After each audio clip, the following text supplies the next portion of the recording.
पिछले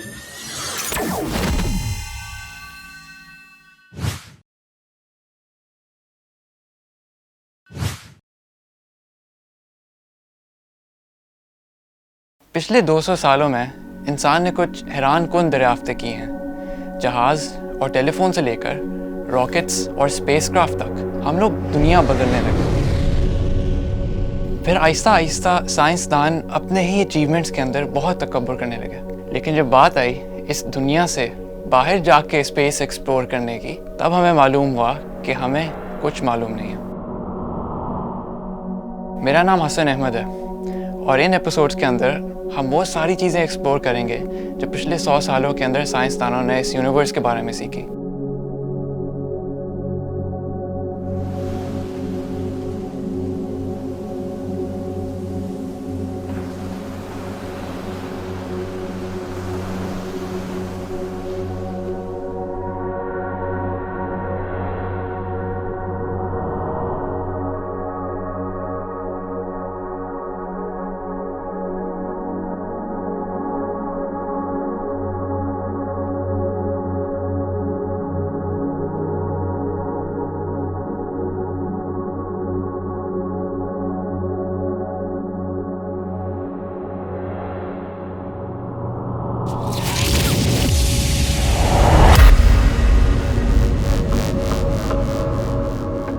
हमारी दुनिया इस कायनात का बहुत छोटा हिस्सा है। हमारी दुनिया के बाहर इतनी अनगिनत अनएक्सप्लोर्ड चीज़ें हैं जिनको हम अभी समझना चाह रहे हैं, जैसे ब्लैक होल्स, क्वेज़ार्स, नेबुलाए, गैलेक्सीज और इन तरह की बहुत और ज़्यादा चीज़ें। हमारी यूनिवर्स इन सब चीज़ों को होल्ड करती है।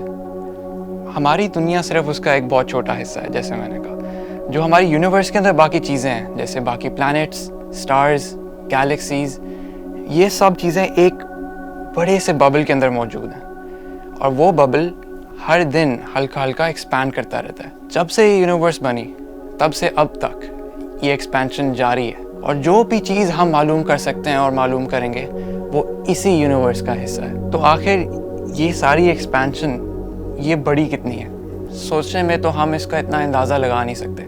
लेकिन जब से हमने इसके ऊपर रिसर्च शुरू की, जब से हमने ये देखना शुरू किया कि हमारी यूनिवर्स का साइज़ कितना होगा, तो फिर साइंसदानों ने इसको मालूम जब किया तो हमें ये आइडिया हुआ कि इसको हम किलोमीटर्स और मीटर्स में रिप्रेजेंट नहीं कर सकते। किलोमीटर्स और मीटर्स वो चीज़ें हैं जो हम इन दुनिया की डिस्टेंसेस को रिप्रेजेंट करते हैं, लेकिन जब बहुत बड़े डिस्टेंसेस आ जाते हैं रिप्रेजेंट करना बहुत मुश्किल हो जाता है। जैसे अगर आपने कराची और लाहौर के बीच में डिस्टेंस स्टेट करना है तो आप उसको इंचेस और सेंटीमीटर्स में नहीं कहेंगे, आप इसको ज़्यादा से ज़्यादा किलोमीटर्स में कह देंगे। हमारी यूनिवर्स के अंदर इतने बड़े डिस्टेंसेस हैं कि हम उनको किलोमीटर्स में भी नहीं कहते और ना तो माइल्स में कहते हैं। अब समझने के लिए कि उसको किस तरह रिप्रेजेंट करते हैं, पहले एक चीज़ समझनी पड़ेगी। आप लोगों ने देखा होगा कि जब हम क्रिकेट खेल रहे होते हैं, बॉल आती है, बैट्समैन बॉल को ज़ोर से हिट करता है और अगर आप बहुत सामने से देख रहे हो तो जो बॉल बैट पे हिट करती है आपको उसके साथ ही हिट करने की आवाज़ आती है। लेकिन अगर आप एक स्टेडियम में हो या बहुत दूर से देख रहे हो तो आपने नोटिस किया होगा कि बॉल बैट के लगने के हल्का से टाइम बाद आपको उसकी आवाज़ आती है और जितना आप दूर होते हैं उतनी ही देर बाद उसकी आवाज़ आना शुरू होती है। ये फिनोमेना आपने लाइटनिंग और थंडर में भी देखा होगा। जब बिजली चमकती है तो क्या होता है, पहले आपको नज़र आता है, उसके कुछ सेकंड बाद उसकी आवाज़ आती है। तो ऐसे क्यों होता है? जो साउंड है ना वो एक वेव फॉर्म में आती है। वो नज़र आते साथ ही आपको उसकी आवाज़ नहीं आएगी, क्योंकि इवन दो लाइट तो बहुत तेज़ी से आ जाती है, साउंड को थोड़ा सा वक्त लगता है। इसलिए उसका जो डिले होता है वो इस वजह से होता है क्योंकि साउंड को आपके तक आने तक हल्का सा टाइम लगता है। इसी तरह लाइट भी एक वेव है। इवन दो वो बहुत तेज़ी से आ जाती है लेकिन उसको भी हल्का सा टाइम लगता है कि वो आप तक पहुँचे। जैसे आप सूरज को देखते हैं, सूरज की लाइट को आप तक आने तक 8.3 मिनट्स लगते हैं। 8.3 मिनट्स बाद सूरज की लाइट आप तक पहुँचती है।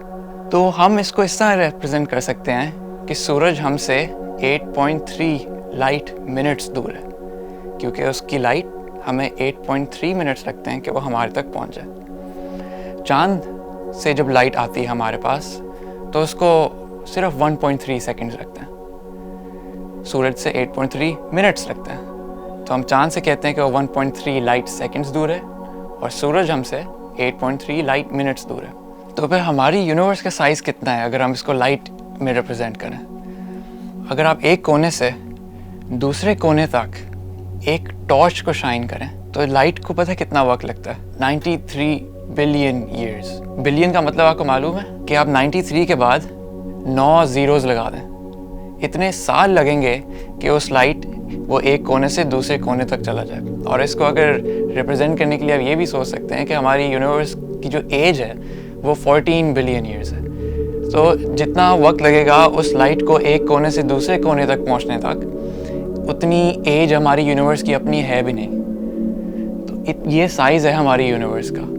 और आप खुद सोचें फिर क्या क्या चीज़ें इस यूनिवर्स के अंदर होंगी जिनका हमें मालूम है, क्योंकि हम एक उसके बहुत ही छोटे से हिस्से के अंदर बंद हैं। बाकी सारी चीज़ें हमारी नॉलेज के अंदर अभी तक से नहीं है। बहुत सी चीज़ें हम एक्सप्लोर करते हैं और उनको एक्सप्लोर करने के लिए हमें रॉकेट्स बनाने पड़ते हैं और स्पेसक्राफ्ट बनाने पड़ते हैं। स्पेसक्राफ्ट क्या होता है कि आप एक रोबोट बनाएं इस दुनिया के अंदर, उसके अंदर आप कैमरास लगा दें और उसको आप रॉकेट के थ्रू लॉन्च करें, वो ऊपर जाता है और आप फिर उसको डिफरेंट स्पेस लोकेशंस के अंदर आप उसको भेज देते हैं। फॉर एग्जांपल हम लोगों ने बहुत ज़्यादा रॉकेट्स बनाए और हमने बहुत ज़्यादा इस तरह के रोबोट्स बनाए और हम उनको डिफरेंट प्लैनेट्स में भेज देते थे। जिस तरह हमारी अर्थ हमारे सूरज के इर्द गिर्द 1 साल लगा के घूमती है, उस तरह और भी बहुत ज़्यादा दुनिया की तरह के प्लैनेट्स हैं जो यही चीज़ करते हैं, जैसे mercury, Venus, Mars, Uranus, Neptune और सैटर्न। ये सूरज के इर्द गिर्द अपने अपने वक्त के अंदर घूमते हैं और हमारा अर्थ भी इसी तरह से सूरज के इर्द गिर्द घूम रहा है। तो साइंसदानों ने सोचा क्यों ना हम देखें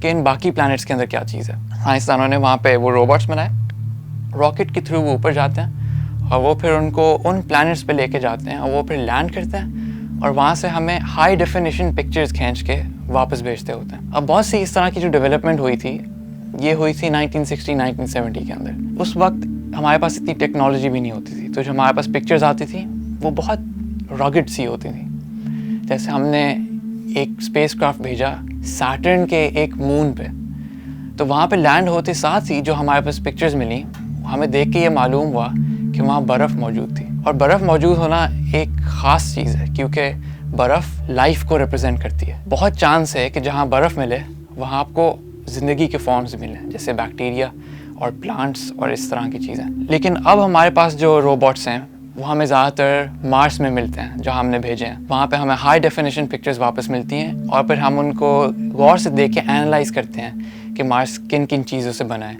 जब हम वहाँ जाएँ तो हमें रहने की फॉर्म्स मिल सकती हैं। ये सारी चीज़ें साइंसदान एक्सप्लोर करते हैं। 1969 में जब एस्ट्रोनॉट सबसे पहली दफ़ा चांद पे गए, उसके बाद एक स्पेस रेस शुरू हो गई। चाइना, रशिया और यूनाइटेड स्टेट्स आपस में ही एक रेस करना शुरू हो गए कि कौन बाकी ज़्यादा चीज़ें एक्सप्लोर करना शुरू होगा। एक्सप्लोर करने के लिए सिर्फ ये प्रोब्स और रोबोट्स काम नहीं आते, हमें दुनिया से भी बहुत दूर देखने की ज़रूरत पड़ी। तो फिर साइंसदानों ने बहुत बड़ी बड़ी दूरबीनें बनाना शुरू कर दी। ये चीज़ें, इनको टेलीस्कोप्स कहते हैं और ये दुनिया के बहुत हिस्सों में मौजूद हैं। इनसे आप बहुत गौर से बहुत दूर की चीज़ें देख सकते हैं, जैसे नेबुलाए, बहुत दूर के स्टार्स और गैलेक्सीज। लेकिन जैसे आपने देखा होगा, अगर आप एक शहर के अंदर मौजूद होते हैं तो वहाँ पे देखना बहुत मुश्किल होता है क्योंकि इतनी ज़्यादा पोल्यूशन होती है और इतनी ज़्यादा लाइट होती है कि आपको सितारे तक बहुत कम नज़र आते हैं। अगर आप किसी पहाड़ी इलाके में चले जाएं, वहाँ पे आपको बहुत ज़्यादा चीज़ें नज़र आती हैं। आपको स्टार्स भी नज़र आएंगे, आपको हल्के से डिफरेंट कलर्स भी नज़र आएंगे और हो सकता है आपको कुछ गैलेक्सीज भी नज़र आ जाएं। लेकिन ये भी बहुत नहीं होता, इसके बावजूद बहुत पोल्यूशन मिलती है साइंसदानों को। तो फिर साइंसदानों ने ये सोचा कि क्यों ना हम एक बड़ी सारी दूरबीन बना के उसको दुनिया से बाहर ले जाएं और वहाँ से तस्वीरें खींचें और वापस दुनिया में सेंड कर दें। तो फिर साइंसदानों ने बनाया हबल स्पेस टेलीस्कोप। इसको वो पीसेस में लेके जाते थे, स्पेस में छोड़ते थे, वापस दुनिया आते थे और फिर और बड़े बड़े पीसेस उनको ज्वाइन करते थे और कुछ सालों के अंदर ही हबल स्पेस टेलीस्कोप बन गया। हबल स्पेस टेलीस्कोप ने बहुत ज़्यादा डिस्कवरीज की हमारे लिए। हमने देखा कि हम दुनिया से बहुत दूर क्या क्या चीज़ें मिलती हैं और डीप फील्ड्स क्या होती हैं और नेबुलाए हाई डेफिनेशन में किस तरह लगते हैं। ये सारी डिस्कवरीज हमें हबल स्पेस टेलीस्कोप ने करके दी। ये टेलीस्कोप सिर्फ हमें दिखा सकता है कि दूर क्या चीज़ है, लेकिन साइंसदानों को ये भी था कि क्यों ना हम कोई चीज़ भेजें जो किसी प्लैनेट ना जाए बल्कि सिर्फ स्पेस में चलता रहे और हमें सालों सालों बाद तस्वीरें भेजता रहे। इस तरह का एक स्पेस प्रोब था जिसका नाम था वॉयेजर 1। वॉयेजर 1 का मिशन तो ये था कि वो प्लैनेट्स के बिल्कुल करीब से गुजरे, उनकी हाई डेफिनेशन पिक्चर्स ले और उनको फिर वापस रिले कर दे। लेकिन जब हमने उसको भेजा, जब उसका मिशन कंप्लीट हो गया, अब इसके साथ क्या किया जाए? साइंसदानों ने ये पहले सोचा रखा था। उन्होंने ये किया कि अगर वॉयेजर 1 किसी इंटेलिजेंट स्पीशीज़ को मिल जाए, जैसे कोई ऐसी स्पीशीज़ हो जो हमारी तरह की हो या जिसको ये मालूम हो कि टेक्नोलॉजी किस तरह होती है, अगर उनके हाथ आ जाए तो क्या होगा? तो साइंसदानों ने ये किया कि इसके अंदर हम एक ऐसा डिस्क रख देते हैं, एक ऐसी इंफॉर्मेशन रख देते हैं जिससे उनको ये मालूम हो जाए कि ये चीज़ कहाँ से आई है और ये किस चीज़ ने बनाई है। तो उनका ये मतलब था कि हम हो सकता है आपस में कभी मिल सकें। अगर किसी को ये वो मिल जाए तो हो सकता है वो उसको देखे और उसको पता चल जाए अच्छा ये कहाँ से है और वो हमारी दुनिया आ जाए। ये खौफनाक प्रॉस्पेक्ट है, लेकिन इसमें भी बहुत रिसर्च होती है। तो खैर वॉयेजर 1 अपनी वॉयज पे चलता रहा और 1977 में उसके लॉन्च के बाद तक अब तक वो हमें इंफॉर्मेशन वापस भेजता है। कुछ साल पहले उसने बहुत बड़ी डिस्कवरी की। हम उसके आवाज़ों को सुनते रहते थे। कुछ साल पहले ही वो आयोन्स को डिटेक्ट किया जा रहा था वहाँ पे। आयोन्स पार्टिकल्स होते हैं। वो करते करते उसकी कांस्टेंट आवाज़ रही हर काफ़ी सालों तक, लेकिन एकदम से उसकी आवाज़ बहुत तेज़ी से इंक्रीज़ हुई और कुछ सेकंड बाद बिल्कुल ख़त्म हो गई।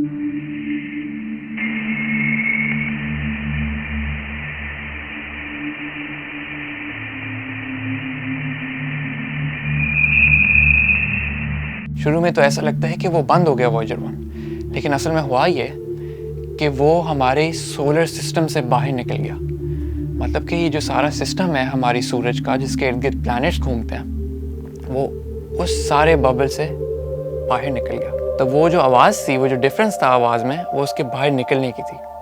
तो अब वो इंटरस्टेलर स्पेस के अंदर है। ये सारी एक्सप्लोरेशन तो हम सिर्फ अपने सोलर सिस्टम के अंदर कर सकते हैं। अब हमारी सोलर सिस्टम एक गैलेक्सी के अंदर है और हमारी गैलेक्सी भी एक क्लस्टर ऑफ गैलेक्सीज के अंदर है। तो सिर्फ सोच ही इंसान सकता है कि और क्या क्या ऐसी चीज़ें हैं जो इंसान को मालूम नहीं है। ये सब चीज़ें हम अगली एपिसोड्स के अंदर बहुत डिटेल में डिस्कस करेंगे, जैसे ब्लैक होल्स, टाइम डायलेशंस, स्टार्स और गैलेक्सीज। So stay tuned.